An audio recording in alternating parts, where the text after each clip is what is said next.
Hola, ¿alguna vez se ha sentido esa cosilla de buscar más coherencia, más efectividad, ¿no? E incluso cuando parece que todo va bien por fuera. Sí, esa sensación de que algo no encaja del todo. Exacto.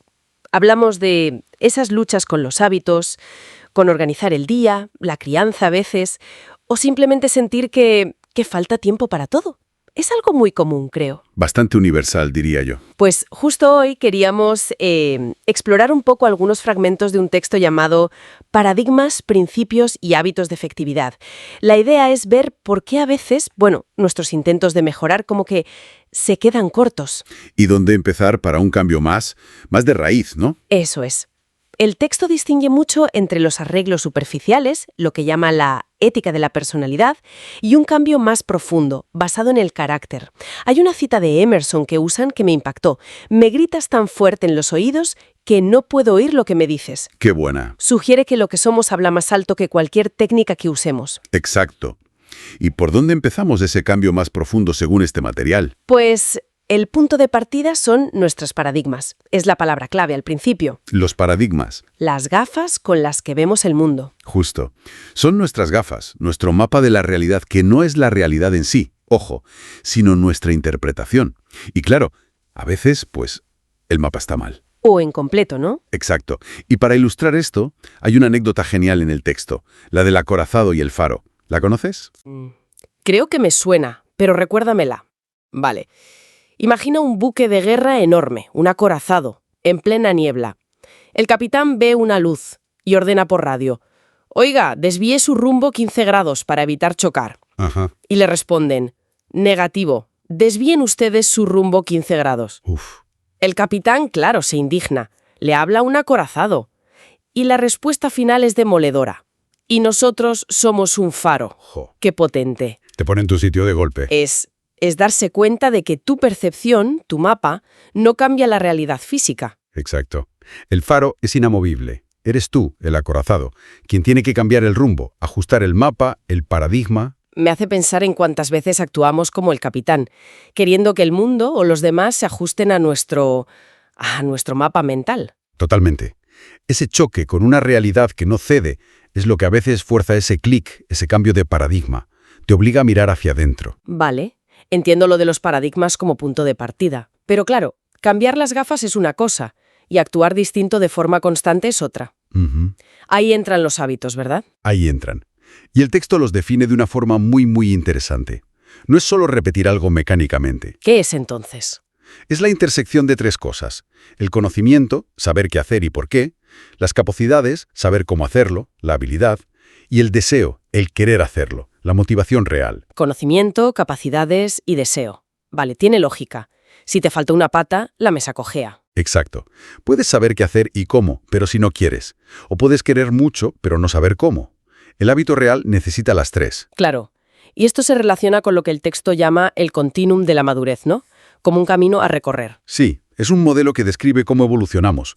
Pasamos de la dependencia, donde, culpamos a factores externos, a los demás, el tú tienes la culpa, Sí. a la independencia, que es el foco en el yo, la autosuficiencia, el yo puedo solo, Ajá, la etapa del yo me lo guiso, yo me lo como. algo así. Y luego, idealmente llegamos a la interdependencia, que es entender que juntos, cooperando, logramos mucho más.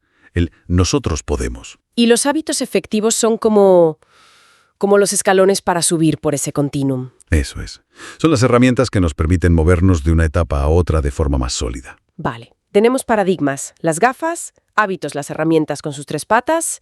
¿Y cuál es el principio fundamental para que todo esto funcione a largo plazo? Para ser efectivos de verdad.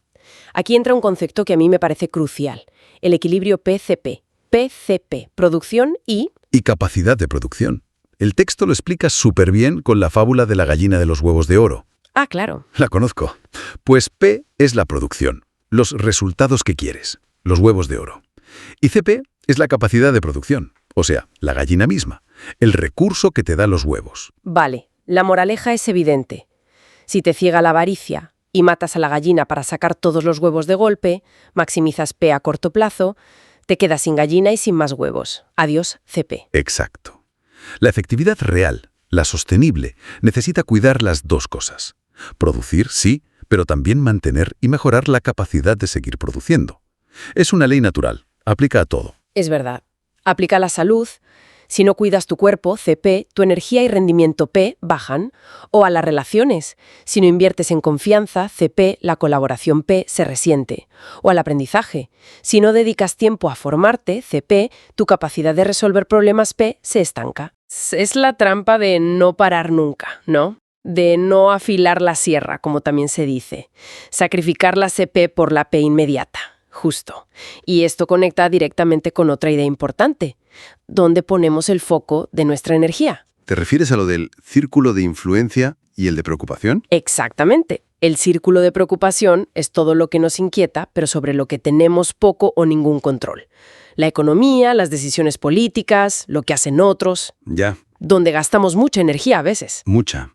En cambio, el círculo de influencia es lo que sí podemos cambiar. Nuestras respuestas, nuestras acciones, nuestros hábitos, nuestro carácter, nuestro ser. Entonces, ser proactivo de verdad, según esto, es centrarse en ese círculo de influencia. Trabajar en lo que depende de nosotros. Eso es. Ampliar nuestra capacidad de respuesta, nuestra CP personal, en lugar de reaccionar constantemente a lo que está fuera, en el círculo de preocupación. Entendido. Entonces, resumiendo un poco todo esto, parece que la clave para una efectividad que dure viene de un cambio, como decías, de adentro hacia afuera. Sí, empieza por uno mismo. Implica revisar nuestras gafas, nuestros paradigmas, construir hábitos sólidos con esas tres patas: conocimiento, capacidad y deseo. Y sobre todo, mantener ese equilibrio PCP, cuidar la gallina. Has captado la esencia perfectamente. Muy bien. Y para terminar, ¿alguna reflexión final que nos deje pensando? Pues el texto menciona algo muy potente, que todas las cosas se crean dos veces. Primero hay una creación mental, la idea, el plan, la visión, y luego una creación física, la real, la primera y la segunda creación. Pensando en eso, la pregunta para quien nos escucha podría ser: ¿qué primera creación en su vida, qué plano mental, qué visión, qué diseño, quizás necesita ahora mismo una revisión, un ajuste más cuidadoso para que la segunda creación, los resultados reales que está obteniendo, se parezcan más a lo que de verdad busca? Interesante. ¿Qué estamos diseñando en nuestra mente antes de construirlo fuera? Da para pensar. Desde luego, es mirar la causa antes que el efecto. Y queremos destilar esas ideas claves sobre cómo tomar las riendas, ¿no?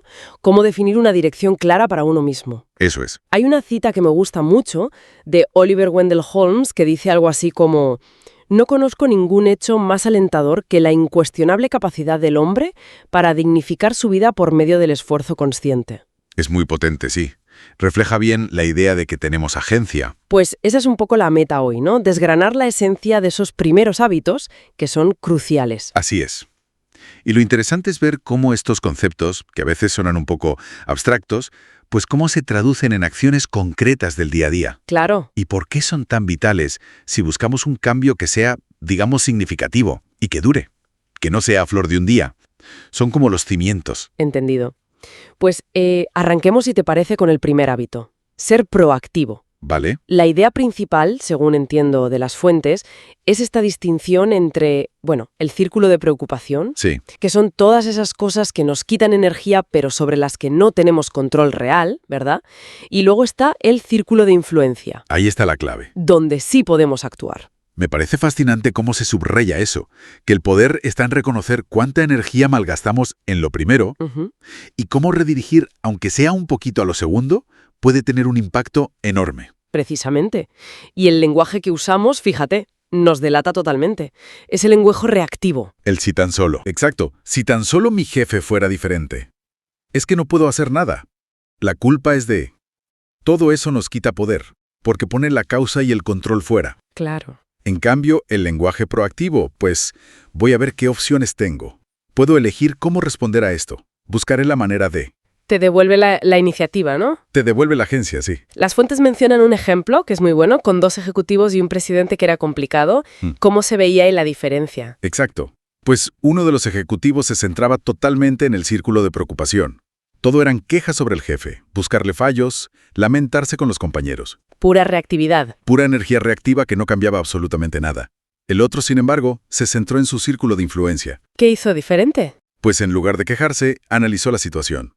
Pensó, a ver, ¿qué le preocupa de verdad a mi jefe? ¿Qué necesita? Se anticipó a problemas, presentó no solo los datos, sino análisis y recomendaciones. O sea, propuestas pensadas para esas necesidades que él había detectado. Eso es. No se limitó a reaccionar a las dificultades, sino que intentó comprender y actuar sobre lo que sí podía controlar. Su enfoque, sus propuestas, su trabajo. Entiendo. Y lo crucial aquí, lo más importante, es que su éxito no dependió de que el presidente cambiara de repente. Claro, dependió de su respuesta. Dependió de la respuesta que él eligió dar, actuando con inteligencia dentro de su margen. Es un ejemplo clarísimo de cómo enfocar la energía en la influencia genera resultados. Mientras que en la preocupación solo genera frustración. Exacto. Pura frustración. Pero aquí me surge una duda. ¿Dónde está la línea? ¿Cómo te aseguras de que ser proactivo, como lo describen, no se confunda con ser, pues no sé, insistente o incluso manipulador? Que sea constructivo de verdad. Es una buena pregunta. Sí. Las fuentes insisten mucho en que la proactividad no es agresividad, ¿Vale? es inteligencia guiada por valores. Se trata de entender la realidad, ver qué es lo importante de verdad y actuar con iniciativa y responsabilidad. No es forzar las cosas, es facilitar soluciones dentro de tu ámbito. Entendido. Incluso sugieren ejercicios prácticos, ¿sabes? Como prestar atención a tu propio lenguaje durante un día, a ver cuánto es reactivo y cuánto proactivo. O planificar una respuesta proactiva a algo que sabes que va a pasar. Eso, anticiparte un poco. Vale. Y esta idea de elegir nuestra respuesta, de actuar conscientemente en nuestro círculo de influencia, pues conecta directamente con el siguiente punto clave, ¿no? Totalmente. Que es saber hacia dónde dirigir esa energía proactiva que hemos decidido usar. Exactamente. Y eso nos lleva al segundo hábito. Empezar con un fin en mente. Aquí encaja otra reflexión de Oliver Wendell Holmes, ¿verdad? Sí. La que dice, lo que está delante de nosotros y lo que está detrás es poco importante comparado con lo que reside en nuestro interior. Y para explorar ese interior, proponen una visualización que, bueno, a mí me parece muy potente. Casi chocante, diría. La del funeral. Sí, es fuerte. Imaginar tu propio funeral. Pensar quién estaría allí, quién hablaría, qué te gustaría que dijeran de ti. Uf, lo es. Es un ejercicio fuerte. Pero su propósito no es ser morboso para nada. Es increíblemente clarificador. ¿En qué sentido? Pues te obliga a preguntarte, a ver, ¿qué carácter me gustaría que recordaran de mí? ¿Qué huella quiero dejar? ¿Qué contribuciones hice? ¿Qué diferencia marqué en la vida de la gente que me importa? Es una forma de conectar directamente con tus valores más profundos, con lo que de verdad te importa, más allá del día a día. Exacto. En esencia, es como empezar a diseñar tu vida trabajando hacia atrás desde el legado que quieres dejar. ¿Qué quieres que quede? Así que no se trata solo de tener metas como quiero ascender o quiero ganar más, sino de asegurarse de que esas metas y lo que haces cada día Estén alineadas. estén alineadas con tu definición personal de éxito, con tus principios fundamentales. Correcto. Saber a dónde vas te da un filtro para las decisiones diarias. Ante una tarea, una reunión, una elección, puedes pararte un segundo y pensar, ¿esto me acerca a la persona que quiero ser? ¿A la vida que quiero construir? Claro, te ayuda a no perderte en lo urgente, olvidando lo importante. Eso es. Por ejemplo, al preparar una reunión, no pensar solo en la agenda de puntos a tratar, sino en cuál es la contribución fundamental que quiero hacer ahí, que esté alineada con mis valores o mis objetivos a largo plazo. Entendido. Entonces, si unimos estos dos primeros hábitos, Sí, la proactividad nos da el control, esa capacidad de elegir nuestra respuesta en vez de dejarnos arrastrar. la base. El poder de elegir. Y empezar con un fin en mente nos da la dirección, la brújula basada en nuestros valores para guiar esas respuestas y esas acciones. Perfectamente resumido. Es como tener el volante y el mapa. Necesitas ambos. Tiene todo el sentido. Y quizás, para dejar una reflexión final, algo que conecte ambos hábitos, más allá del ejercicio del funeral, que, requiere su momento y su calma. Sí, no es para hacerlo en 5 minutos. Claro, pero ¿qué pequeño paso proactivo, por mínimo que parezca, podríamos dar hoy mismo para empezar a definir o a vivir un poquito más acorde con ese fin en mente personal? Algo concreto, accionable, hoy. Eso es. Quizás sea tener esa conversación pendiente que sabemos que es importante, aunque nos dé pereza. O dedicar solo 15 minutos a ese proyecto personal que tenemos aparcado y que realmente refleja nuestros valores. Algo así. Un pequeño paso, pero en la dirección correcta. Exacto. Empezar a caminar hacia ese fin que hemos definido. Hoy vamos a darle una vuelta a unos textos muy interesantes sobre qué es realmente la efectividad personal. No es solo, digamos, conseguir cosas. No, parece que va más allá, algo más, sostenible. Exacto. Y la idea es meternos con un concepto clave que presentan, el equilibrio entre la producción, la P, y la capacidad de producción, la CP. Usan una fábula, creo. Sí, así es. Los textos, de hecho, empiezan definiendo los 7 hábitos como hábitos de efectividad. O sea, basados en principios, en el carácter. Y lo conectan todo, como decías, a ese equilibrio fundamental. El PCP lo llaman. Ajá. Y para explicarlo tiran de la fábula de Esopo, la de la gallina de los huevos de oro. Un clásico. La conozco, sí. Pues eso, el granjero que, por querer todos los huevos ya, mata a la gallina. Y se queda sin nada. Claro. Exacto. Pierde la P, los huevos, y la CP, la capacidad de producirlos. Así que la efectividad, según esto, es, bueno, mantener ese equilibrio entre lo que quieres conseguir y la capacidad de seguir consiguiéndolo. Vale. La fábula lo deja muy claro. No es solo apretar hoy, sino cuidar la máquina, digamos, para que siga funcionando mañana. Pero, a ver, ¿cómo llevamos esto a la vida real? Más allá de granjas y gallinas. Pues lo aplican a un montón de cosas. Por ejemplo, en lo económico. A ver. Advierten del peligro de confundir el capital, que sería la CP, con los intereses, la P. Claro. Si te pones a gastar capital para vivir mejor ahora, pues a la larga generas menos ingresos, reduces tu capacidad futura. Lógico. Y dicen también que nuestra propia capacidad de ganar dinero, nuestra formación, nuestra salud, eso también es una CP económica, que hay que cuidarla y mejorarla. Tiene todo el sentido. Oye, y creo que también lo aplicaban a la crianza, ¿no? Con los hijos.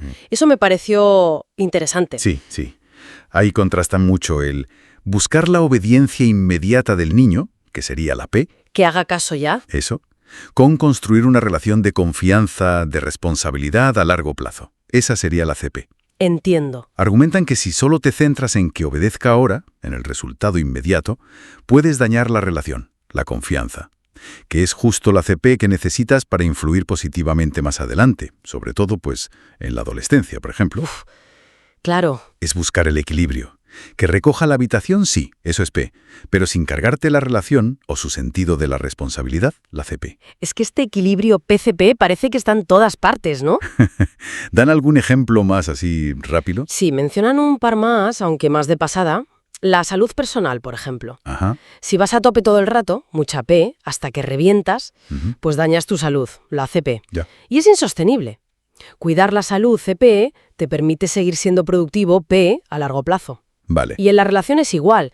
Si te empeñas en imponer tu punto de vista sí o sí, P, puedes dañar la relación, CP. Hombre, claro. Mientras que si inviertes tiempo en entender al otro, en construir, CP, pues luego la colaboración P es mucho mejor. La clave, insisten, es mantener siempre ese balance. Vale, creo que pillo la idea central. Este equilibrio PCP es como el fundamento de todo. Y esto nos lleva a la estructura esa de los 7 hábitos que mencionan. Había un diagrama, ¿no?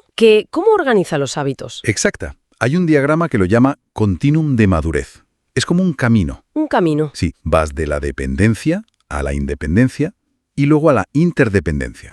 Los 3 primeros hábitos te llevan a la victoria privada, o sea, a la independencia, a dominarte a ti mismo. ¿Cuáles son? Ser proactivo, empezar con un fin en mente y establecer primero lo primero. Se centran en ti, en tu carácter, en cómo te gestionas. Entendido. Primero uno mismo para luego poder. Relacionarte bien con los demás. Eso es. Por eso los siguientes 3 hábitos, el 4, 5 y 6, buscan la victoria pública, la interdependencia. Ajá. Son pensar en ganar, procurar primero comprender y después ser comprendido, Ese suena clave. y sinergizar, que este último, sinergizar, es el hábito de la cooperación creativa. Cuando juntos se consigue más que la suma de lo que haría cada uno por separado. Es como la cima de la efectividad con otros. Vale, victoria privada, victoria pública y el séptimo, falta uno. Así, el hábito 7, afilar la sierra. Este es como el que envuelve a todos los demás. ¿Cómo que los envuelve? Representa la renovación continua. Cuidar de ti mismo en todas las dimensiones, física, mental, social, espiritual. Es el hábito de cuidar tu CP general. Ah, ¿volvemos al PCP? Exacto. Es el hábito que te permite seguir practicando los otros 6, mantener y mejorar todo el sistema. Es pura CP. Entendido.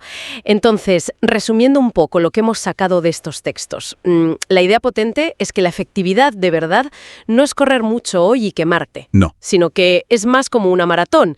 Hay que cuidar tanto los resultados que buscamos, la P, como nuestra capacidad de seguir generándolos, la CP, en todo. Justo eso. El equilibrio PCP es la clave para que sea sostenible, para que haya crecimiento real. Muy interesante. Sí, y fíjate que cierran esta parte con una cita de Thoreau sobre el esfuerzo consciente para dignificar la vida. Quizás, una reflexión para quienes nos escuchan podría ser esa, ¿no? A ver. Pensar, ¿en qué área importante de mi vida estoy quizá demasiado centrado en los huevos de oro, en la P, y estoy descuidando la gallina, la CP? Buena pregunta. ¿Y qué pequeño paso, qué esfuerzo consciente podría hacer hoy mismo para empezar a cuidar un poquito más esa gallina? Para restaurar ese equilibrio. Hoy nos metemos de lleno en unas páginas muy concretas, de la 56 a la 70. Marcan un punto clave, ¿verdad? El paso del primer hábito, ser proactivo, a la introducción del segundo, empezar con un fin en mente. Exacto. La idea es ver cómo el texto construye ese puente. Cómo pasamos de la capacidad de actuar a saber hacia dónde actuar. Pues vamos a ello. Si retomamos justo donde acaba el hábito 1, el texto pone mucho énfasis en algo más que la iniciativa. Habla de comprometerse y mantener los compromisos. Sí, lo llama el corazón mismo de nuestra área de influencia. Eso es.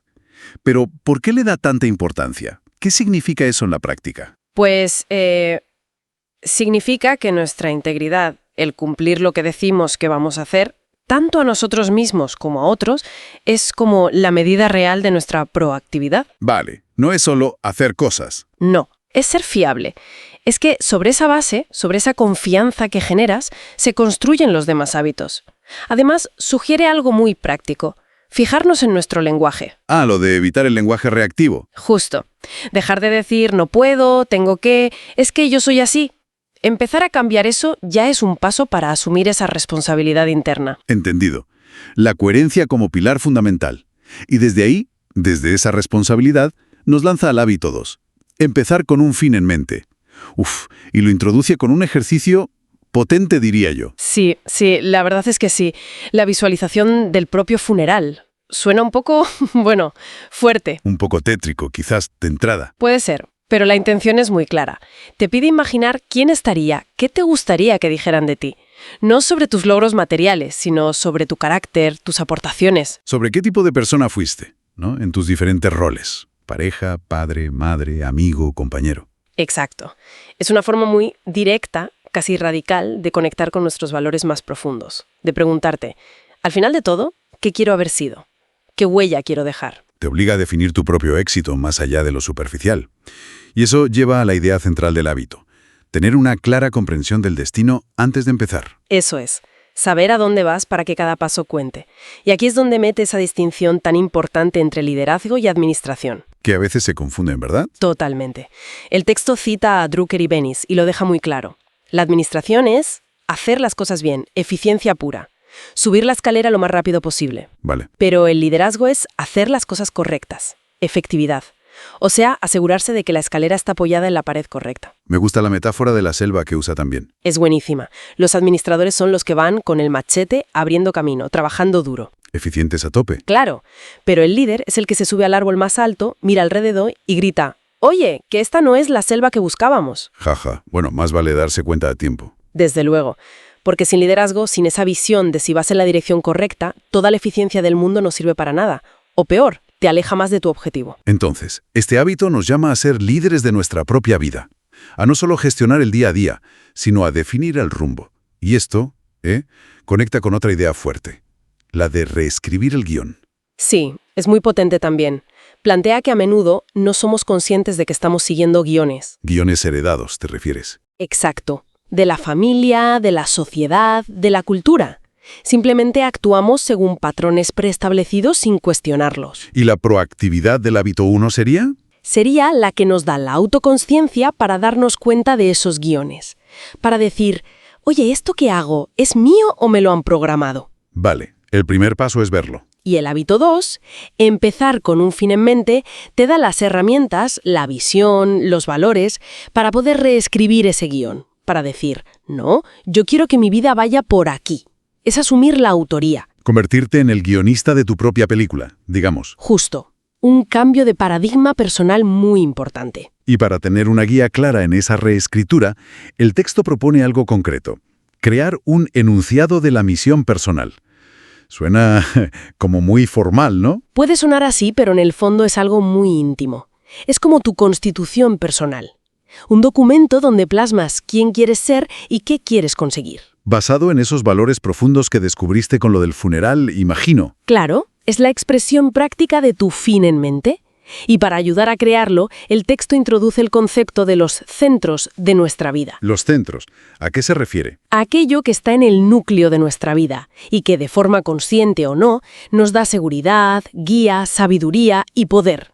Menciona varios centros muy comunes. Por ejemplo. Pues, por ejemplo, estar centrado en el cónyuge o en la familia, en el dinero, en el trabajo, en las posesiones, en el placer, incluso en los amigos o hasta en los enemigos. O en la iglesia, o en uno mismo. Vaya, hay muchas opciones. Y supongo que cada centro tiñe la forma en que vemos el mundo y tomamos decisiones. Totalmente. Actúa como un filtro. Y muchos de esos centros, pues, son inestables. Cambian, dependen de factores externos, nos hacen vulnerables. Entonces, frente a todos esos, ¿cuál propone el texto como el centro más fiable, digamos? Propone un centro en principios. Argumenta que hay principios universales y atemporales, como la integridad, la contribución, la justicia, la dignidad, el potencial. Principios que no cambian con las modas ni dependen de cómo se comporten los demás. Exacto. Centrarse en principios te da una base sólida, una brújula interna que no falla, independientemente de las circunstancias.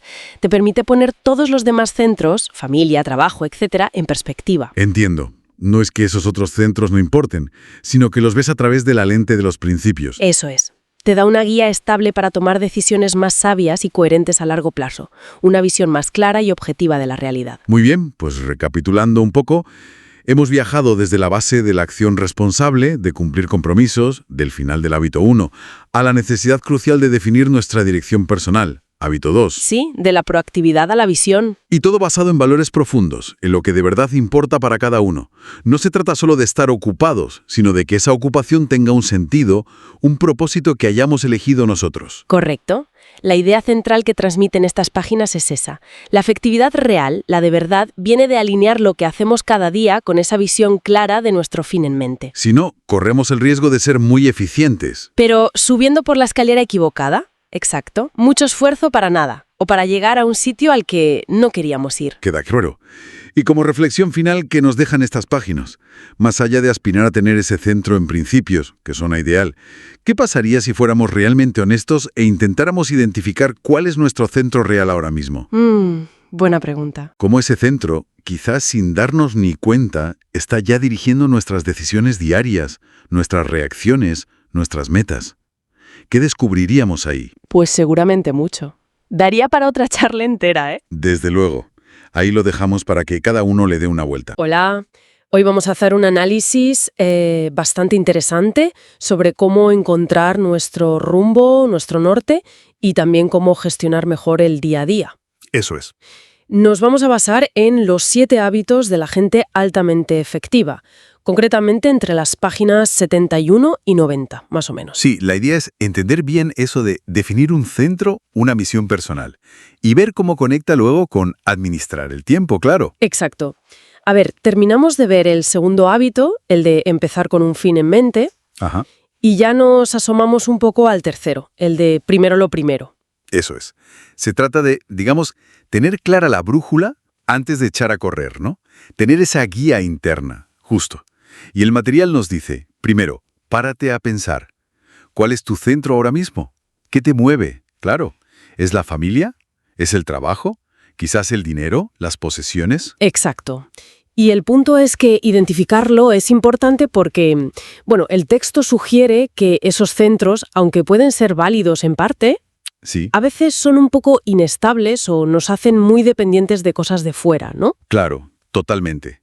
Y justo ahí es donde se propone la alternativa. Un centro de principios. Principios, ¿qué te refieres a valores? Exactamente. Valores sólidos, universales, que no cambian tanto con las modas o las circunstancias. Este centro es como unas gafas bien graduadas, ¿sabes? Ajá. Te permite ver las cosas con más claridad, afrontar los problemas desde la raíz y, bueno, tomar decisiones más efectivas a largo plazo. No se basa en gente o cosas externas, sino en tu propio núcleo interno. Entiendo. Y ligado a esto está lo de escribir un enunciado de misión personal, casi como una constitución para uno mismo. Eso es. Suena potente, ¿verdad? Sí, pero ojo, que el libro avisa. No es cosa de una tarde. No, desde luego que no. Requiere pararse a pensar en serio, ¿eh? Conectar con lo que de verdad valoras. Claro, no es solo hacer una lista de metas, es más, definir quién quieres ser y qué principios te van a guiar. Y seguramente haga falta darle unas cuantas vueltas hasta que digas, vale, esto sí soy yo. Y para ese trabajo, para esa introspección, dice que usemos la totalidad del cerebro. ¿Eso cómo se come? O sea, ¿cómo lo hacemos? Pues, a ver, la idea es no tirar solo de la lógica, de lo analítico, que asociamos más al hemisferio izquierdo, Vale. sino también activar el derecho, que es el lado más, digamos, intuitivo, el creativo, el visual, incluso el emocional. Hacen falta los dos para que esa misión sea de verdad significativa y también útil, práctica. ¿Y dan ideas para activar ese lado derecho? La visualización, por ejemplo. Aunque hay ejercicios, como imaginarse en el propio funeral. Suena un poco fuerte, ¿no? Sí, es impactante, la verdad, pero es que es muy efectivo para conectar con lo que de verdad te importa. Ya. ¿Qué querrías que dijeran de ti? ¿Qué legado dejas? Otras ideas son imaginarse en aniversarios futuros o pensar cómo vivirías si te quedara poco tiempo. Entiendo. Y también la escritura. Llevar un diario o simplemente el acto de ponerse a redactar esa misión ayuda mucho a aclarar las ideas. Vale. También hablan de las afirmaciones. ¿Son solo frases positivas y ya está? Bueno, es algo más que eso. Son declaraciones tuyas, personales, dichas en positivo, en presente, y que tienes que interiorizar, visualizándolas y sintiéndolas. Ah, o sea, tienen que ser personales, positivas, en presente, visuales y emocionales. Exacto. Son como una herramienta para reprogramar un poco la mente y reforzar ese compromiso con tu misión y tus principios. Hay un ejemplo muy gráfico que ponen en el libro, ¿verdad? Sí. El de un hotel. Sí, ese es muy bueno. Un hotel donde, fíjate, todo el personal, desde arriba hasta abajo, participó en crear la misión de la empresa. Y lo interesante es cómo eso dejó de ser un papel colgado en la pared, ¿no? Claro, se convirtió en el filtro real para tomar decisiones cada día, desde cómo atender a un cliente hasta cómo formar a la gente nueva o incluso cómo poner los sueldos. Demuestra el poder que tiene una misión cuando de verdad se vive y además colectivamente. Y justo para cerrar esta parte, hay una cita de Rete que usan como puente, que dice algo así como: lo que importa más nunca debe estar a merced de lo que importa menos. Muy buena cita. Y esa idea, la de priorizar lo importante, nos mete de lleno en el tercer hábito. Primero, lo primero. Ahí ya entramos en la acción, en la gestión del día a día. Exacto. Y aquí hacen una distinción que me parece clave. Liderazgo frente a administración. Sí. El liderazgo sería decidir qué es lo primero, marcar el rumbo correcto, elegir la selva adecuada si usamos la metáfora del libro. Es la visión, más del cerebro derecho, ¿no? Eso es. Mientras que la administración es cómo te mueves por esa selva una vez elegida. Es la ejecución, hacer las cosas bien, organizar, planificar, más del cerebro izquierdo. Claro, pero lo crucial aquí no es solo ver la diferencia, sino el orden. Primero, liderar, definir tu misión, tus principios, y luego administrar, actuar en consecuencia. La máxima que dicen es: administra desde la izquierda, lidera desde la derecha. Exactamente. Porque si no sabes a dónde vas, si no hay liderazgo claro, por muy eficiente que seas administrando, puedes acabar muy rápido. Pero en el sitio equivocado. Totalmente. Entonces, resumiendo un poco, hemos visto que es fundamental definir un centro basado en principios y una misión personal. Eso sería el hábito 2, usando tanto la lógica como la intuición. Ajá.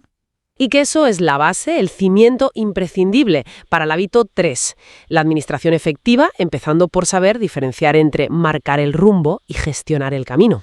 Y queda ahí una pregunta flotando, ¿no?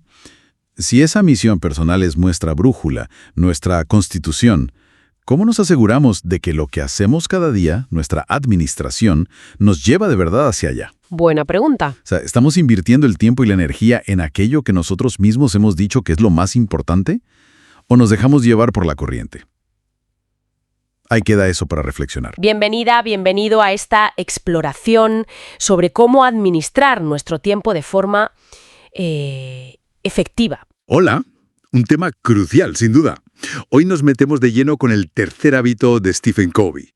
Primero, lo primero, basándonos, claro, en su libro Los 7 hábitos de la gente altamente efectiva. Eso es, un clásico que sigue muy vigente. Nuestra idea es sacar la esencia, lo práctico. Y para empezar, Covey marca una diferencia, fundamental, ¿no? Liderazgo frente a administración. Exacto. Liderar es decidir a qué dedicarte, elegir la selva, como dice él, visión, estrategia, cerebro derecho. Y administrar es, cómo moverte por esa selva una vez elegida. La eficiencia, las herramientas, cerebro izquierdo. Justo. Ambas son vitales, claro, pero el liderazgo va primero. De nada sirve ser súper eficientes si vas en la dirección equivocada. Administra desde la izquierda, lidera desde la derecha. Me gusta esa frase. Sí, es muy gráfica. Y una vez que sabes hacia dónde quieres ir, ahí es donde la administración, la gestión del día a día, se vuelve clave. Y aquí entra, la famosa matriz de administración del tiempo. Ah, la matriz. Urgente versus importante. Eso es. No es solo un cuadro, ¿sabes? Es casi como una radiografía de en qué gastamos realmente nuestro tiempo y nuestra energía. A ver, vamos a repasarla rápido. El cuadrante 1. Urgente e importante. Las crisis, los problemas que apretan, los plazos finales. Lo que hay que hacer sí o sí y ya. Mucha gente vive ahí, ¿no? Apagando fuegos constantemente. Agotador. Totalmente. Luego está el cuadrante 3. Urgente, pero ojo, no importante. Este es el peligroso, creo yo, el que nos engaña. Exacto. Interrupciones, reuniones que podrían ser un email, llamadas, cosas que reclaman atención ya, pero que en el fondo aportan poco a tus metas reales. Te sientes ocupado, pero quizás no productivo. Esa es la trampa. Y el IV, ni urgente ni importante. Las distracciones puras y duras, ¿verdad? Perder el tiempo, vamos. Sí, trivialidades, redes sociales sin propósito, en fin. La gente efectiva, según Covey, intenta evitar el triple E y el IV como la peste. Lógico. Pero lo más interesante es que también buscan reducir el tiempo que pasan en el IV, en las crisis. ¿Y cómo? Si las crisis, a veces simplemente pasan. Claro, pero ¿cómo? Pues invirtiendo tiempo de forma proactiva en el cuadrante 2. Importante, pero no urgente. Ajá, ahí está el meollo. Este es el corazón de la administración personal efectiva. Aquí entra la planificación a largo plazo, la prevención de problemas, construir relaciones sólidas, aprender cosas nuevas, cuidar la salud, el ejercicio. Cosas que sabemos que deberíamos hacer, pero como no gritan ahora, pues... pues se quedan para cuando tenga tiempo. Y ese tiempo nunca llega si vives reaccionando a lo urgente. Claro. Pero fíjate, dedicar tiempo al cuadrante 2 es lo que evita que muchas cosas se conviertan en crisis del cuadrante 1. Es pura estrategia. Es el famoso principio de Pareto, ¿sabes? Ese 20% de actividades que te dan el 80% de los resultados. Vale, suena genial en teoría. Pero, ¿cómo lo llevamos a la práctica? ¿Cómo luchamos contra la tiranía de lo urgente para poder dedicar tiempo a ese cuadrante 2? Buena pregunta. Covey propone una herramienta muy concreta. La organización semanal. ¿Planificar la semana entera? ¿No es eso muy rígido? No se trata de llenar cada minuto. Es más bien como tener una brújula para la semana. Una planificación conectada a tus principios y a lo que de verdad importa. Entiendo. ¿Y cómo sería ese proceso, más o menos? Pues primero, identificar tus roles clave para esa semana. Profesional, pareja, padre, madre, amigo, tú mismo como individuo. Luego, para cada rol, pensar, ¿cuáles son las 2 o 3 cosas más importantes que puedo hacer esta semana para avanzar? Idealmente, tareas del cuadrante 2. Vale, metas importantes por rol. Exacto. Y el tercer paso es crucial, programar tiempo específico en tu agenda para esas metas. No es una lista de deseos, es un compromiso de tiempo. Bloques de tiempo dedicados, pero dejando margen para imprevistos, supongo. Claro, la flexibilidad diaria es importante.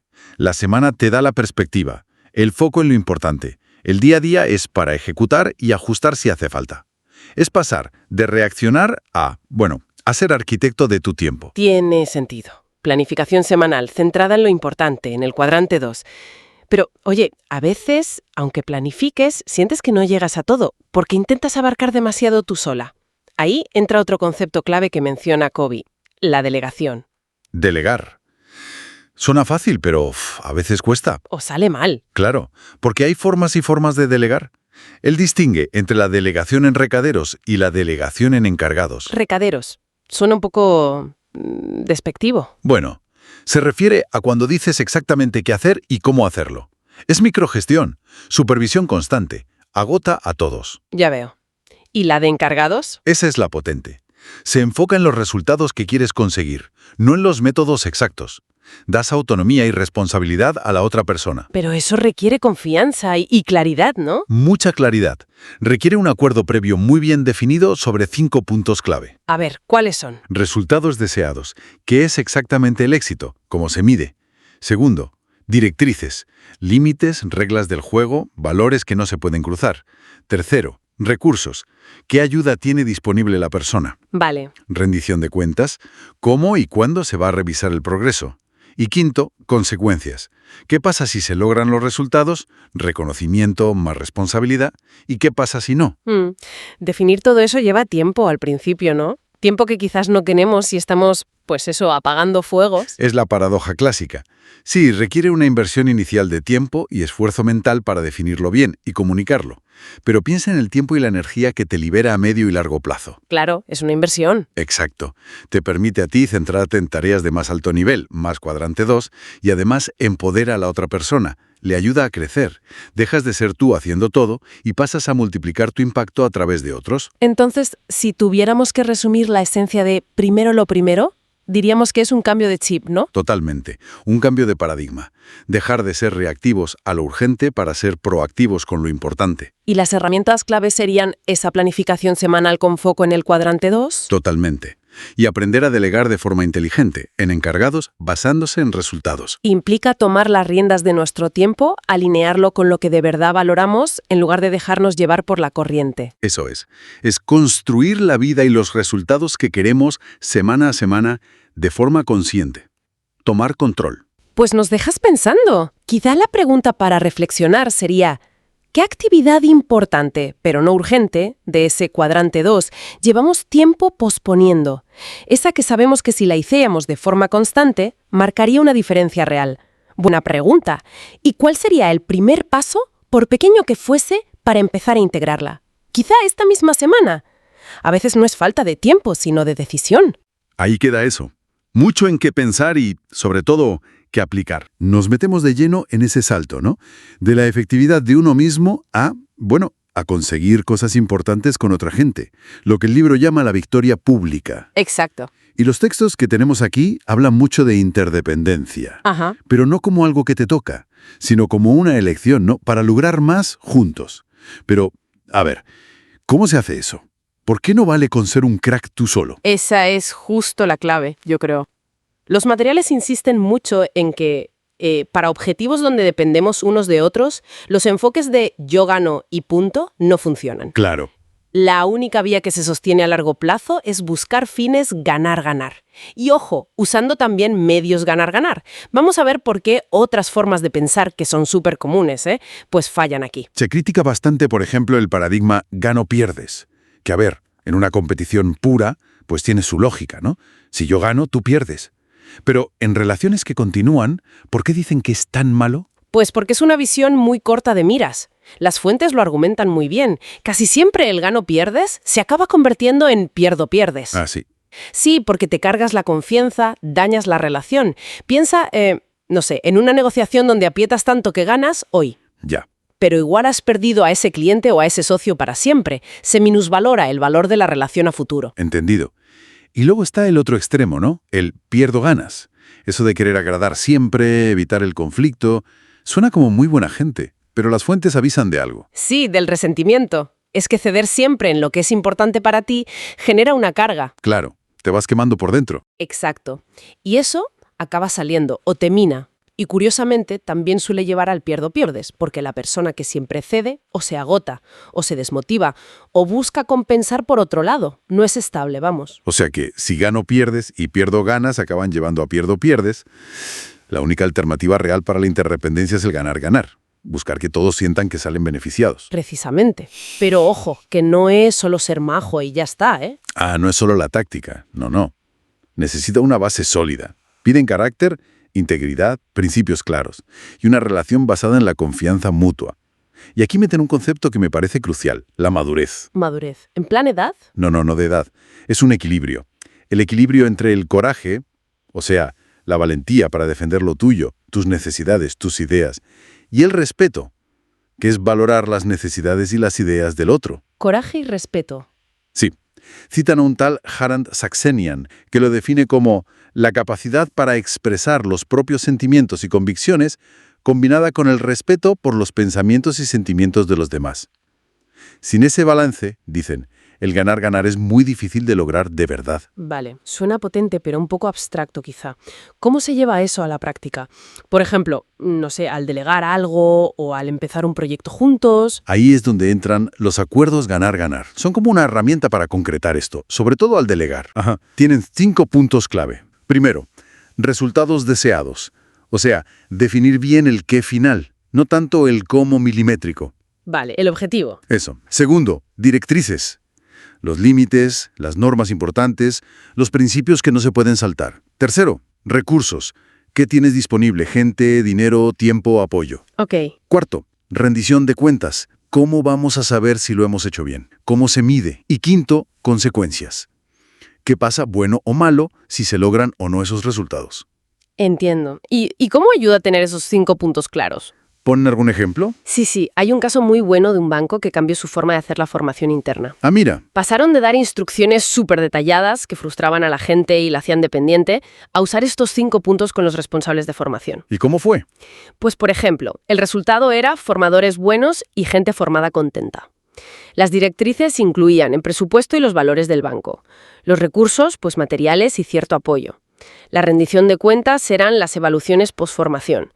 Y las consecuencias, pues reconocimiento, más oportunidades, si va bien. Claro. El cambio fue brutal, dicen. Dio autonomía, la gente se motivó más y los resultados mejoraron. Estructura la libertad y la responsabilidad, ¿sabes? Interesante. Pero claro, para llegar a esos acuerdos, imagino que hay que entenderse bien primero, ¿no? Absolutamente. Y eso nos lleva de cabeza al hábito 5. Procure primero comprender y después ser comprendido. El famoso hábito 5. Exacto. Para poder construir algo ganar-ganar de verdad, la habilidad número 1 es la escucha empática. Escucha empática. ¿Qué es exactamente? O sea, no es solo escuchar atento. No, va más allá. No es oír esperando tu turno para replicar, ni siquiera es solo entender las palabras. Es escuchar con la intención profunda de comprender el marco de referencia del otro. Su marco de referencia. Sí, sus ideas y sus sentimientos. Intentar ver el mundo como lo ve esa persona, aunque sea por un momento. Y para eso hay que evitar lo que el texto llama respuestas autobiográficas. Respuestas autobiográficas. ¿Te refieres a cuando saltamos con «pues a mí me pasó» o damos consejos sin que nos los pidan? Justo eso. Esa tendencia natural que tenemos a evaluar. Eso está bien, mal, a sondear con nuestras preguntas. ¿Pero por qué hiciste eso? A aconsejar. Lo que tienes que hacer es, o a interpretar. Lo que tú quieres decir es desde nuestra propia vida, antes de haber entendido de verdad al otro. Ya. Las fuentes usan un ejemplo muy gráfico. Un padre con su hijo adolescente. El chaval está raro, distante, y el padre venga a darle consejos basados en su propia experiencia. Tienes que esforzarte más, a tu edad y ya, pero sin escucharle de verdad. Sí, recuerdo ese ejemplo. El padre no se enteraba de nada. El problema real del chico era otro, ¿no? Algo de una nota o... Exacto. Se sentía fatal por una nota baja. Pero eso solo salió cuando el padre, por fin, se calló y escuchó con empatía, sin juzgar ni aconsejar, solo intentando comprender. Y aquí está la clave que muchas veces se nos escapa. Esa escucha empática, aunque parezca que te frena al principio, en realidad ahorra muchísimo tiempo a largo plazo. ¿Así? ¿Por qué? Porque evitas actuar sobre malentendidos. Es como el médico que hace un buen diagnóstico antes de recetar. Si no entiendes bien el problema, la solución que des será probablemente errónea y tendrás que volver atrás. Claro, tiene sentido. Y además, y esto es súper importante, construye la cuenta bancaria emocional. La confianza, ¿no? Eso es. La otra persona se siente comprendida, valorada, respetada. Y eso crea la base de confianza indispensable para cualquier colaboración del tipo ganar-ganar. Entonces, resumiendo un poco, la victoria pública, eso de tener éxito con otros, no cae del cielo. Requiere, primero, una mentalidad ganar-ganar. Que se apoya en esa madurez de coraje y respeto. Y que se puede concretar con acuerdos claros. Exacto. Y todo eso, como la base de todo, se sostiene sobre la habilidad de escucha empática del hábito 5. Sin entender primero al otro de verdad, es casi imposible crear soluciones donde todos sientan que ganan y se comprometan de verdad. Pues nos deja una reflexión interesante, ¿no? Si es tan natural eso de saltar a dar consejos o soluciones antes de comprender empáticamente, ¿cuántas oportunidades de crear algo realmente bueno con otros podríamos estar perdiendo cada día, sin darnos ni cuenta? Ahí queda eso. Da que pensar, desde luego. Bienvenida o bienvenido a esta nueva exploración. Hoy vamos a meternos de lleno en las páginas 151 a 170 de Los 7 hábitos de la gente altamente efectiva. Nos centramos en 2 hábitos que son, cruciales para relacionarnos. El quinto, que es eso de procurar primero comprender y luego ser comprendido. Y el sexto, sinergizar. Y fíjate, el texto arranca con algo que da que pensar. Dice que a casi nadie nos han enseñado a escuchar de verdad. Que lo que sabemos son, técnicas, ¿no? Exacto. Y es que esas técnicas, el autor las mete dentro de lo que llama la ética de la personalidad. O sea, pura fachada, ¿sabes? Carecen de la base del carácter, de la relación, que son necesarias para entender de verdad a alguien. Claro. Intentar comprender solo con palabras, filtrándolo todo por nuestra propia historia, nuestras gafas, como dice él, pues es que te quedas muy corto. Esas respuestas que damos siempre desde nuestra propia experiencia, las autobiográficas, pues impiden ver lo que de verdad le pasa al otro. Entiendo. Vale, entonces, vamos a desgranar esto, empezando por el hábito 5. Se habla mucho de empatía, pero el texto va más allá, ¿verdad? ¿Qué hace falta para comprender de verdad? Pues mira, hace falta una mezcla potente. Primero, un deseo auténtico, querer entender de verdad. Luego, fortaleza de carácter, porque a veces escuchar lo que el otro siente, pues no es fácil. También necesitas una cuenta bancaria emocional en positivo, o sea, esa confianza que ya existe en la relación. Y, por supuesto, la habilidad concreta de la escucha empática. El ejemplo que pone del padre con el hijo adolescente. Es que es muy claro. El padre empieza preguntando por encima, ¿no? Y dando consejos basados en su vida. A tu edad, yo... Totalmente. Pero fíjate qué interesante el giro que propone el libro, cuando el padre cambia el chip y empieza a usar la escucha empática. Simplemente reflejando lo que dice el hijo, sus sentimientos. Vaya, parece que estás frustrado con esto, o siento que te sientas así. Ahí se crea un espacio seguro. Y es entonces cuando sale el problema real. Exacto. Ahí es cuando el hijo suelta lo que le pasa de verdad. Una mala nota que le da vergüenza. Y la clave aquí es esa. Si no entiendes el problema de raíz, ¿de qué sirven los consejos? Es como recetar sin diagnosticar. Es lo que el libro llama dar aire psicológico, ¿no? Como dejar que la persona respire, que se exprese hasta que se sienta comprendida. Precisamente. Y aunque parezca que vas más despacio al principio, la escucha empática a la larga te ahorra un montón de tiempo. Ah, ¿sí? Sí, porque evitas malentendidos, problemas que se quedan ahí enquistados. Lo fundamental es que no solo consigues datos sobre la persona, sino que entras en su realidad, ¿sabes? En cómo ve las cosas, cómo se siente. Y eso, además, es un ingreso brutal en la cuenta bancaria emocional. Ya veo. Y solo después de haber entendido de verdad. Entonces sí podemos buscar ser comprendidos nosotros. Que si presentamos nuestras ideas después de haber demostrado que entendemos al otro, nuestra credibilidad sube como la espuma, ¿no? Fundamental. Piensa en la familia o en el trabajo. Invertir tiempo en comprender de verdad, los dividendos en confianza y en comunicación son enormes.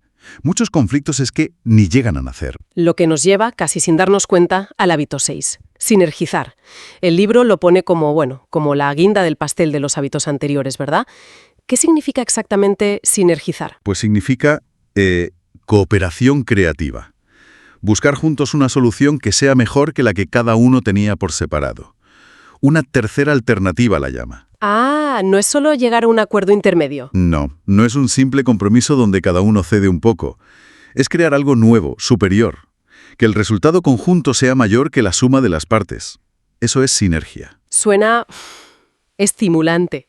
Y los ejemplos que da el libro, como lo de crear una misión de equipo donde el propio proceso ya une, o transformar una reunión que iba a ser un conflicto en una búsqueda creativa, son muy gráficos. Sí, lo son. Pero seamos sinceros, eso de valorar las diferencias, que parece que es la clave, muchas veces lo que genera es más conflicto, no sinergia. Ahí has dado en el clavo. Y esa es quizá la idea más potente y contraintuitiva del hábito. El texto insiste en que valorar las diferencias, de opinión, de perspectiva, de experiencia, no es una amenaza, es una oportunidad. Es el motor de la sinergia. Ver esas diferencias no como un problema, sino como las piezas que necesitas para ver el cuadro completo. Si no lo haces, pues pasa como en la fábula esa de la escuela de los animales, ¿te acuerdas? Que acaban todos frustrados y siendo mediocres porque intentan que todos hagan lo mismo. Ya. La energía se va en defender posturas, en peleitas internas, en lugar de usarla para crear algo nuevo juntos. Entendido. O sea que la sinergia no es solo llevarnos bien y ya está, sino aprovechar esa tensión que surge de las diferencias para crear. Incluso menciona la sinergia intrapersonal. ¿Eso cómo va? Se refiere a usar nosotros mismos nuestros dos lados, ¿no? El lógico y el creativo. Pone el ejemplo de un matrimonio donde parece que cada uno va solo con medio cerebro, repitiendo los mismos patrones frustrantes una y otra vez. Claro. Esa falta de integración interna, de sinergia dentro de uno mismo, pues luego se refleja fuera, en la relación. Fascinante. Entonces vemos el camino. El hábito 5, comprender primero con empatía, crea esa base de confianza, de entendimiento. Exacto, y sobre esa base sólida, el hábito 6, sinergizar, nos permite ir más allá. Nos permite construir soluciones creativas, superiores, precisamente porque valoramos y combinamos esas diferentes perspectivas. Es pasar del yo o el tú al nosotros, que construye. Y queda una última reflexión, ¿no? Algo para darle vueltas. Si esto de la escucha empática es tan poderoso, la llave para entender de verdad, ¿qué podría pasar si intentáramos aplicarla de forma consciente, aunque cueste, en esas conversaciones difíciles, donde parece que siempre nos damos contra el mismo muro? ¿Qué puertas inesperadas se podrían abrir? ¿Qué realidades nuevas podrían surgir de ahí? Hoy nos metemos de lleno en unas páginas concretas de un texto, más o menos de la 171 a la 190. Y vamos a ver dos ideas que me parecen muy potentes: la autorrenovación y eso que llaman la brecha entre estímulo y respuesta. La idea es, sacar el jugo a estas páginas para nuestro crecimiento. Empezamos con un concepto que tiene un nombre curioso: afilar la sierra. Sí, suena un poco a bricolaje, ¿verdad? Un poco, sí. Pero se presenta como el séptimo hábito. Un principio, dicen, de autorrenovación equilibrada. Exacto. Y lo importante, lo que recalca el texto, es que este hábito como que envuelve y hace posibles a todos los demás. Como la base sobre la que se construye el resto. Justo. Y entender por qué es tan importante, es vital. Las fuentes son claras. Descuidar esta renovación, pues tiene consecuencias bastante serias. ¿Serias en qué sentido? Pues que te agotas, pierdes efectividad. No es algo que puedas dejar para cuando tenga tiempo. Se considera una actividad esencial. De esas que el texto llama del cuadrante 2. Importantes, pero no urgentes. Como planificar o prevenir. Las que siempre dejamos para el final. Esas. Pero son la clave para ser efectivos a largo plazo. Ignorarlas es, como no llevar el coche a revisión y esperar que no falle. Entendido, vale. Y el texto habla de dimensiones, ¿no?, para esta renovación. Sí, menciona 4. Física, espiritual, mental y social o emocional. A ver, la espiritual. Recuerdo una anécdota que cuenta de un tal Arthur Gordon, un escritor, creo. Sí, que estaba como bloqueado, ¿no? Con poca inspiración. Eso. Y siguió el consejo de un médico que le dijo que tenía que mirar hacia atrás, a sus motivos. Y descubrió que la fama o el éxito, pues, como que no eran suficiente motor. Y algo de escribir sus preocupaciones en la arena. Sí, suena muy poético, ¿verdad? La verdad es que sí. Pero, ¿qué significa eso en la práctica? Pues a ver, más allá del acto literal que es simbólico, claro, apunta a la necesidad de conectar con lo profundo, con tus valores. Clarificar qué te mueve de verdad, más allá de lo superficial. Es un proceso de introspección, de soltar lastre. Esa es la renovación espiritual que propone. Vale. Conectar con el núcleo de uno mismo. Eso es. Y luego está la dimensión mental. Aquí habla de leer, ¿no? Sí, y no cualquier cosa. Buena literatura, clásicos, biografías, cosas con sustancia. Y también escribir, como llevar un diario. Exacto. El texto es bastante directo. Dice que no leer buena literatura es casi como ser analfabeto en términos de conocimiento. Uf, qué fuerte. Es una afirmación potente, ¿sí? Lo es. Quiere destacar que desarrollar la mente requiere un esfuerzo activo, ¿sabes? No pasa solo. Y estas prácticas, la lectura, la escritura, junto con la renovación física, que menciona como ejercicio regular, aunque no entra en detalle aquí, y la espiritual que comentábamos, todo eso junto forma lo que llama la victoria privada cotidiana. Victoria privada cotidiana. Suena bien. Sí. Y sugiere dedicarle 1 hora al día.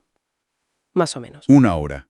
Parece factible. Es un compromiso, una lucha constante, dice una cita que incluye, que es lo que forja el carácter. Y bueno, no olvidemos la dimensión socioemocional, que esa se nutre más en la interacción con otros. Empatía, cooperación, liderazgo basado en principios. Y justo aquí es donde el texto introduce otra idea que a mí me pareció fascinante. El principio de, otra vez, de adentro hacia afuera. Cuenta una experiencia personal el autor, ¿verdad? Durante un año sabático. Sí, es un momento clave en el texto. Dice que descubrió algo que le cambió la vida. ¿El qué exactamente? Una brecha la llama, entre el estímulo, lo que nos pasa, y nuestra respuesta, cómo reaccionamos. Una brecha.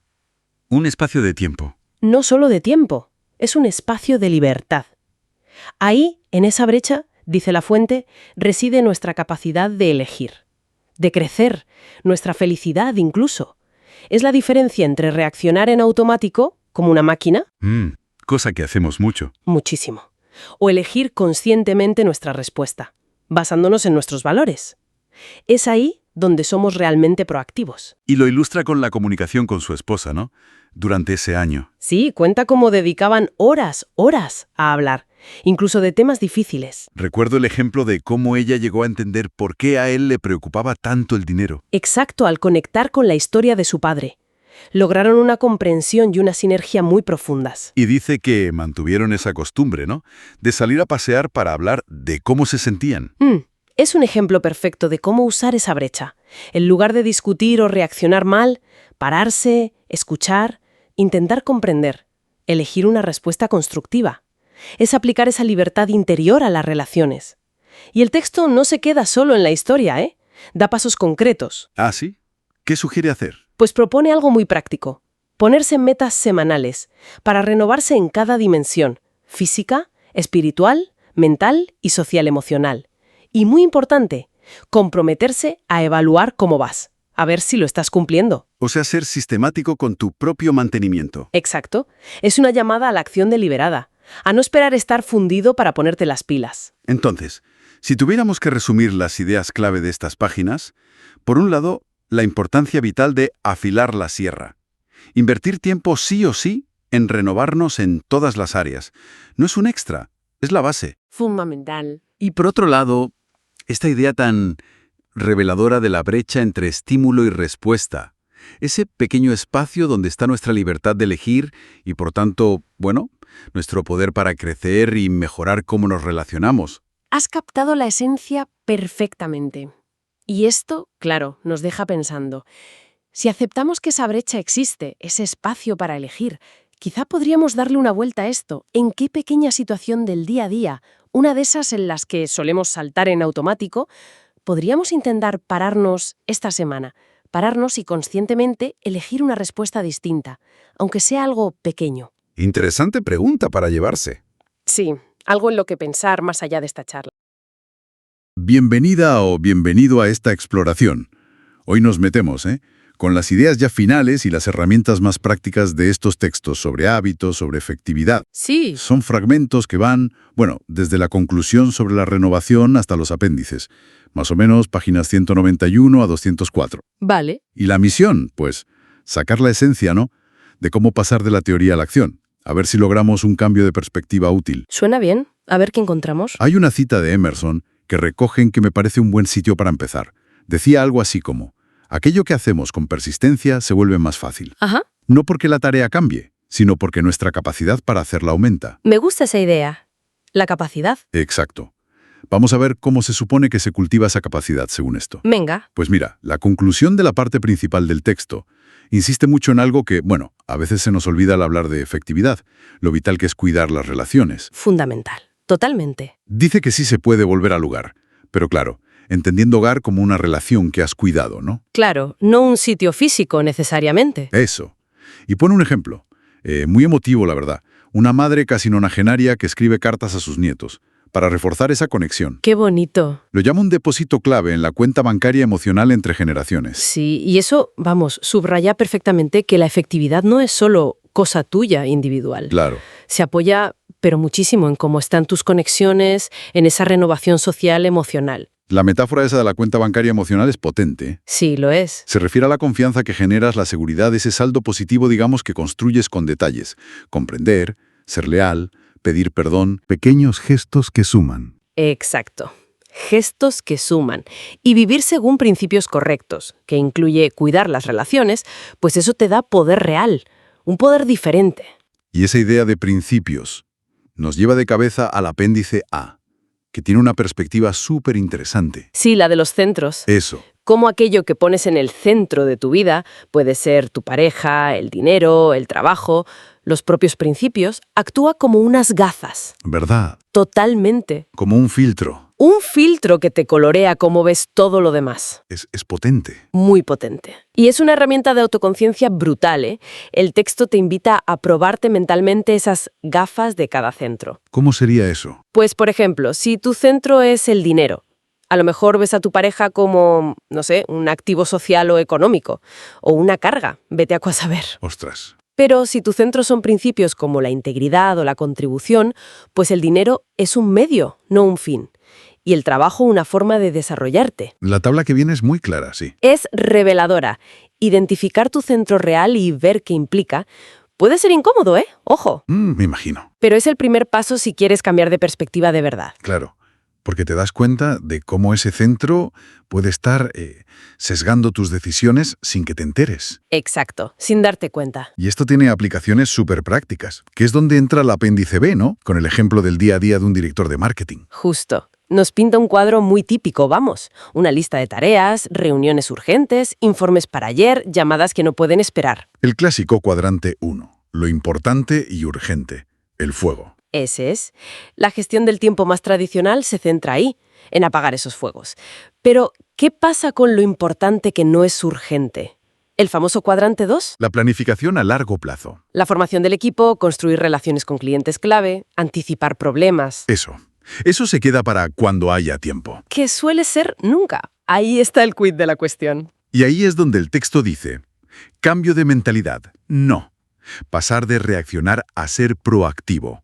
Poner el foco en el cuadrante 2. Justo. No es magia, ¿eh? Es invertir tiempo, deliberadamente, en esas actividades del cuadrante 2 para que haya menos crisis del cuadrante 1. A ver, un ejemplo práctico de eso. Pues mira, el presupuesto ese que lleva días atascado, en lugar de hacerlo tú a toda prisa y bajo presión, Sí. delegarlo eficazmente. Y ojo, delegar bien no es solo pasar la tarea, es formar a la persona, definir qué resultado quieres, darle autoridad.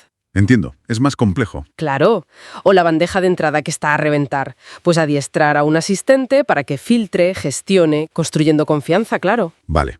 O mantenerse al día con lo que se publica en tu sector. Pues a lo mejor no tienes que leerlo todo tú. Distribuirlo en el equipo, compartir resúmenes. O sea, la idea no es eliminar las crisis del todo, que eso es imposible, Sería utópico, sí. sino operar de forma más estratégica para que haya menos, para minimizarlas. Precisamente. Se trata de aumentar nuestra capacidad, volviendo a la cita de Emerson del principio. ¿Cierto? Invertir en prevenir, en planificar, en relaciones, en formar a la gente, todo eso es cuadrante 2 y te permite actuar desde la estrategia, no desde la reacción constante. Tiene sentido. El texto admite que es un ideal, pero argumenta, y yo creo que con razón, que es la única base para ser efectivo de verdad y de forma sostenida. Reduce el estrés, me imagino. Y mejora el juicio. Y al final te permite llevar las riendas de tu vida y tu trabajo, en lugar de ir a remolque. Vale, pues resumiendo un poco las ideas clave, las pepitas de oro de estos fragmentos finales. Venga. Primero, la renovación personal, la efectividad, van súper ligadas a cuidar las relaciones. No es algo aislado. Fundamental. Segundo, lo que ponemos en el centro de nuestra vida, esas gafas, moldea muchísimo cómo vemos todo y cómo decidimos. Totalmente. La autoconciencia ahí es clave. Y tercero, la clave para tener más capacidad y menos estrés es enfocarse proactivamente en lo importante, aunque no sea urgente. O sea, el cuadrante 2. Exacto. Actuar antes de que explote. Muy bien. Pues creo que queda bastante claro. Sí. Y fíjate, todo esto nos deja una reflexión interesante para darle una vuelta, ¿no? A ver. Más allá de aplicarlo a cómo gestionamos el tiempo en el trabajo, ¿cómo cambiaría nuestra vida personal, nuestro bienestar, si de verdad aplicáramos esa mentalidad de cuadrante 2 en todos los ámbitos? Interesante. Si buscáramos activamente prevenir problemas en casa, mejorar nuestras capacidades como padres, como pareja, como amigos, construir relaciones más fuertes antes de que se conviertan en una crisis, ¿cómo sería eso?